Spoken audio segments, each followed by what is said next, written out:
otra de las novedades de la conexión y el regreso del gran. Es verdad que Lamine continúa. Vitinha, sang maestro sunyi dari tengah lapangan.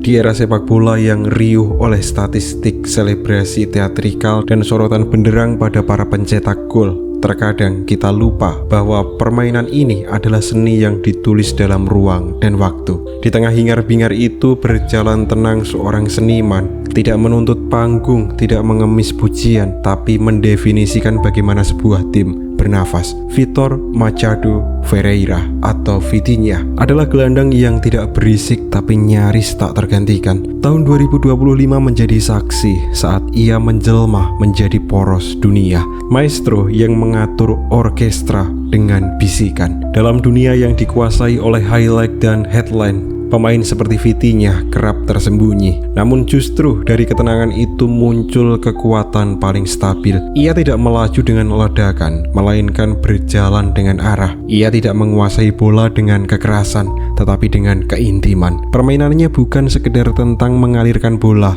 melainkan mengalirkan rasa kepercayaan, rasa aman, dan rasa bahwa pertandingan masih dalam kendali. Dan kendali itu pada banyak momen hanya bisa dipegang oleh mereka yang tidak terlihat, oleh seorang seperti Vitinha.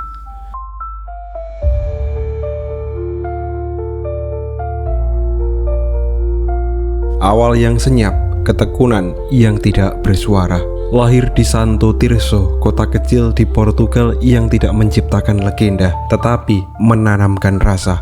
Vitinha tumbuh dalam sunyi. Akademi FC Porto menjadi ladangnya. Tempat ia tidak hanya menimba teknik, tetapi mengasah kepekaan terhadap ritme permainan. Ia bukan anak yang berlari kencang atau menendang keras, tapi ia mengerti kemana bola harus bergerak sebelum bola menyentuh kakinya. Nalurinya lebih mirip seorang pianis. Setiap sentuhan memiliki niat, setiap gerakan memiliki makna. Ia sempat menjajal Premier League bersama Wolverhampton Wanderers. Namun, seperti kebanyakan pelancong muda yang datang terlalu dini, waktunya belum tiba. Tapi dari Inggris, ia membawa pulang pemahaman tentang ketegangan tempo dan kedalaman duel.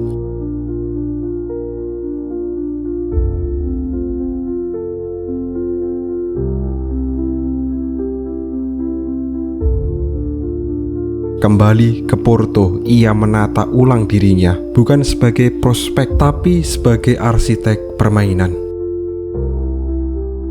Paris dan transformasi dari latar ke panggung utama. Ketika Paris Saint-Germain memanggilnya pada 2022, banyak yang menyaksikan, bisakah gelandang semacam dia bertahan di klub yang selalu memuja nama besar dan gemuruh individualisme. Tapi di balik gemerlap ibu kota Prancis, Vitinha menemukan panggungnya bersama Luis Enrique yang mempercayai harmoni di atas hiruk-pikuk. Ia tidak hanya bermain, ia membentuk struktur. Musim 2024-2025 menjadi magnum opusnya. PSG menjuarai Ligue 1, Coupe de France, dan akhirnya Liga Champions Eropa. Dalam final di Munich, PSG membantai Inter Milan 5-0. Tidak semua gol berasal dari kakinya, tapi hampir semuanya berawal dari pikirannya. Ia menyentuh bola hampir 100 kali, menyelesaikan umpan dengan presisi, mendekati absolut. Ia tidak menguasai permainan, ia menata permainan. Gaya bermain, keanggunan yang efisien. Vitinha bukanlah gelandang dalam pengertian lama. Ia bukan penyerbu yang tak kenal lelah, bukan pula penjebak dari belakang. Ia adalah perpaduan, regista yang mengatur napas tim, Mazela yang bergerak menyamping, dan playmaker yang tak membutuhkan panggung. Ia memiliki semua, ketahanan dalam tekanan, teknik untuk menghindari 3 pemain hanya dengan putaran badan, serta intuisi ruang yang membuatnya selalu 1 detik lebih dulu. Ia adalah pemain yang paham konteks. Tidak semua ruang harus diisi, tidak semua bola harus dikirim ke depan. Kadang ia memutar arah bukan untuk menghindar, tapi untuk membuka jalur baru. Ia membaca permainan tidak seperti kebanyakan pemain lain. Jika sebagian gelandang mengandalkan instruksi, Vitinha mengandalkan pemahaman, membaca gestur lawan, jarak antar pemain, hingga dinamika tekanan yang berubah dalam hitungan detik. Kemampuannya memecah blok lawan melalui operan vertikal yang presisi menjadikannya senjata tak ternilai dalam fase build up. Ia kerap menurunkan tubuh ke sisi bek tengah untuk menjemput bola, mengalirkannya dengan kontrol 2 sentuhan, lalu bergerak ke ruang kosong untuk kembali terlibat dalam progresi. Dalam situasi bertahan, ia tidak pernah gegabah. Ia merebut bola bukan dengan tackle keras, tetapi dengan interception cerdas yang membuat lawan kehilangan ritmenya. Salah satu keunggulan teknisnya adalah kemampuannya menjaga bola dalam ruang sempit. Dengan sentuhan pendek, dia bisa mempertahankan penguasaan di tengah tekanan lawan yang ketat. Saat 2 atau 3 pemain mendekat, ia jarang panik. Sebaliknya, ia mampu memanfaatkan agresivitas lawan untuk menciptakan ruang bagi rekan satu timnya. Statistik pun mengkonfirmasi itu. Tingkat keberhasilan operan di atas 90%, puluhan progresi per laga, serta heatmap yang menunjukkan bahwa ia bukan menghuni satu zona, melainkan mengorkestrasi seluruh poros tengah. Namun, angka tak cukup menangkap keindahan permainannya, karena yang membuat Vitinha istimewa adalah nuansa. Ia tidak pernah terburu-buru, bahkan dalam tekanan. Ia menghidupkan la pausa, keahlian menunda sepersekian detik untuk menunggu ruang terbuka. Ia adalah gelandang yang tidak hanya menguasai bola, tapi mengatur waktu. Dan itu dalam sepak bola modern yang serba cepat adalah keterampilan yang langka dan berharga.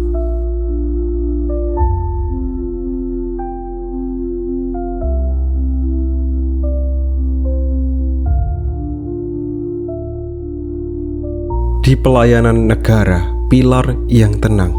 Di level internasional, Vitinha menjadi roh dari transisi generasi Portugal.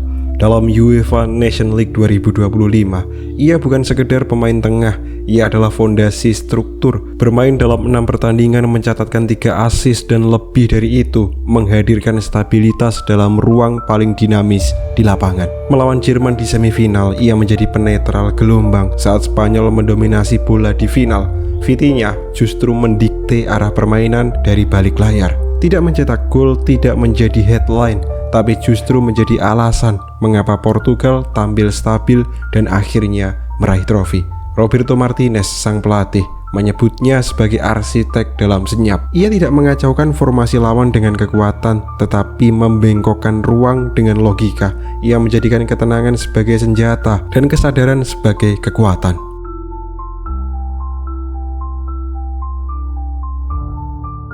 Filosofi bermain, ritme, dan rasio. Dalam permainan yang semakin dikuasai oleh data dan grafik, Vitinha mengingatkan bahwa sepak bola juga adalah seni berpikir. Ia bermain dengan intuisi yang terstruktur, dengan kedalaman teknis yang dibingkai oleh disiplin. Ia memahami la pausa, seni menunda. Tidak terburu-buru, tidak menunda sia-sia. Ia menghitung saat yang tepat untuk bergerak atau diam, untuk memindahkan bola atau membiarkannya hidup. Permainannya adalah dialog dengan ruang, dengan rekan setim, dan dengan lawan. Ia menjawab pressing dengan keheningan. Ia mengatasi kepanikan dengan pola.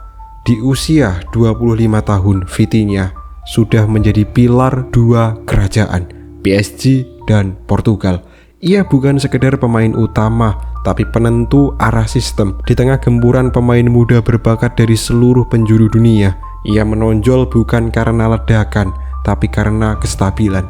Dalam waktu dekat, ia mungkin akan menjadi kapten, bukan karena volume suaranya, tetapi karena kualitas keputusannya. Di bursa transfer, ia sudah menjadi incaran, tapi pertanyaannya bukan siapa yang ingin memilikinya, melainkan siapa yang benar-benar memahami cara menggunakannya. Ia adalah pemain yang tidak akan menjadi legenda viral, tetapi akan menjadi kutipan dalam buku sejarah sepak bola. Ia tidak hidup dari sorakan, tapi dari irama.